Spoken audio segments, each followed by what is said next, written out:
with the inner circle of the mouth area.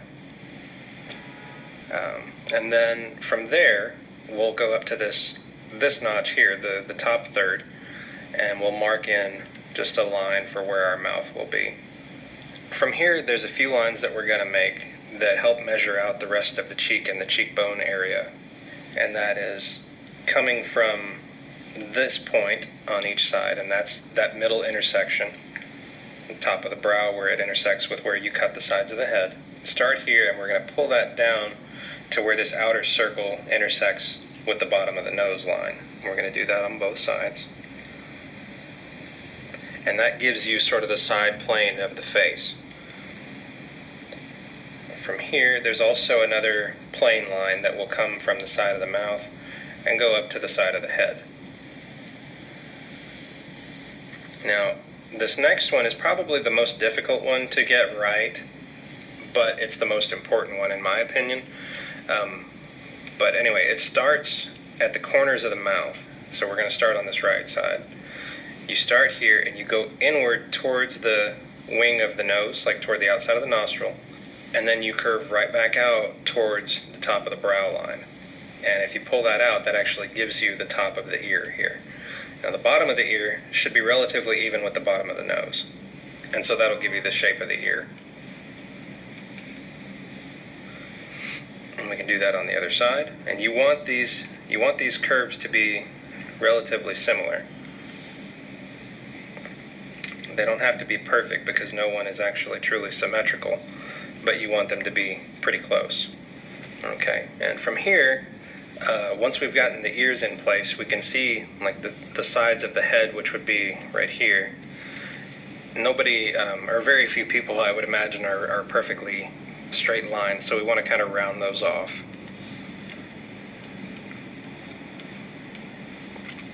Okay, and now we're going to take a line from these points here, and that's, if you can't see, that's here and here. And we're going to take that line and we're going to pull it down to where these lines intersect with that lower eye line. So we're going to come from here and swoop down to just like that. And this does a couple of things. This gives us the temples, like the flat sides of our head. It also gives us roughly the outer edge of where the eye placement will be. And the inner edge of the eye placement will be here, where the width of the nose intersects with that line. And so with that knowledge, we can then start to create the arch of our eyes. And we can pull that line all the way across and bring it back down to the other side.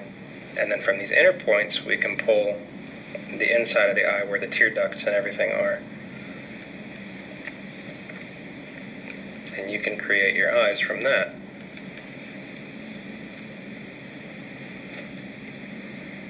Now the next line that I do is from the tear duct intersection up to this corner of the brow. So we do an arc like that.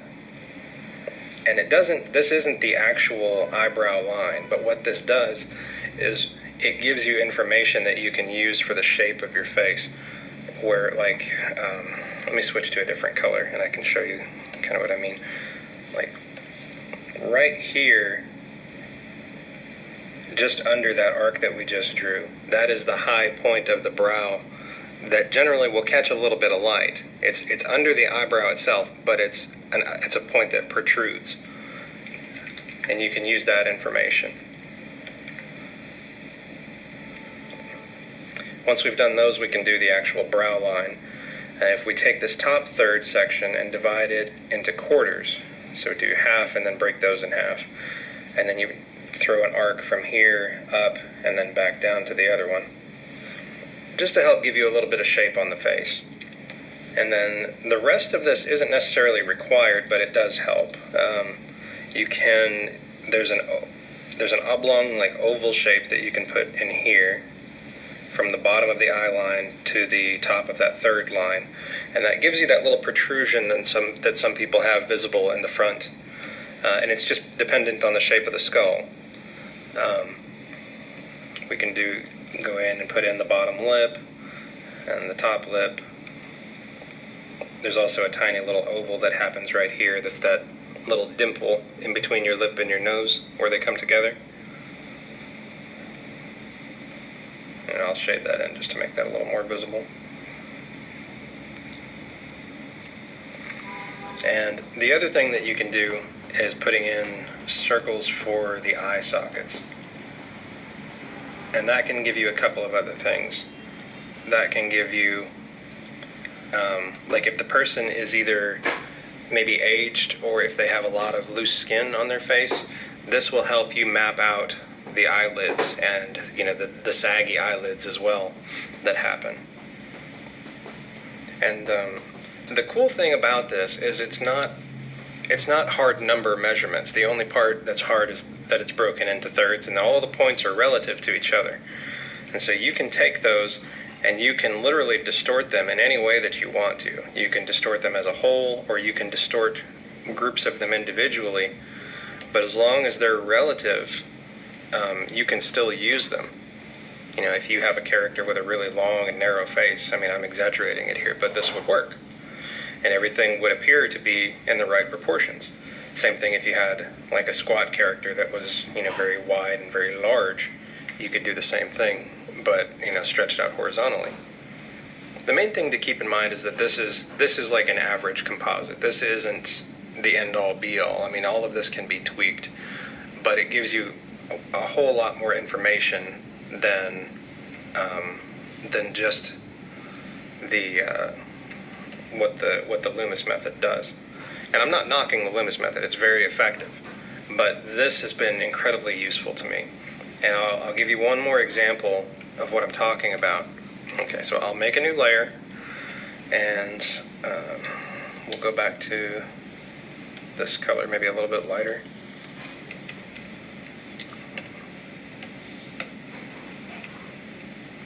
All right, so let's say I have a light source on the side of his head over here, and that light source is directly on the side, so it's shining right at him. Okay, now I can use this as sort of a wireframe to give me the information of where my shadows would need to go. I know that this side of the head would be the brightest. I know that this side of the head should be the darkest as long as there's not another light source. So that means that this section here, the side of the nose, the inside of the nose would be dark, it would be filled in. This area here under the eyebrow would be dark. This section here inside that little flap of skin, under the lip, this whole section on the left side,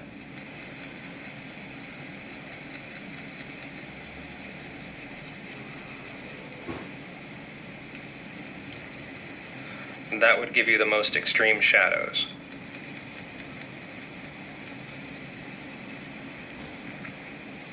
And then as you move further inward, it would still be shadowed, but it would gradually start to get lighter. And you can work out most of that information by these shapes. You know, it's not going to be perfectly broken into these shapes, but it definitely helps in terms of figuring out where these things are.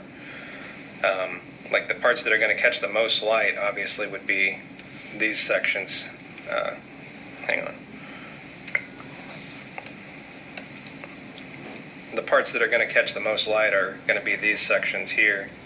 So they would be the brightest, just as this side of the nose, this part of the eyebrow, or under the eyebrow, and this side of the forehead, and then this whole section of the cheek.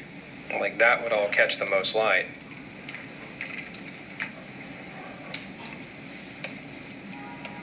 So they would actually be the lightest. And we could even come in and fill that in white just to demonstrate.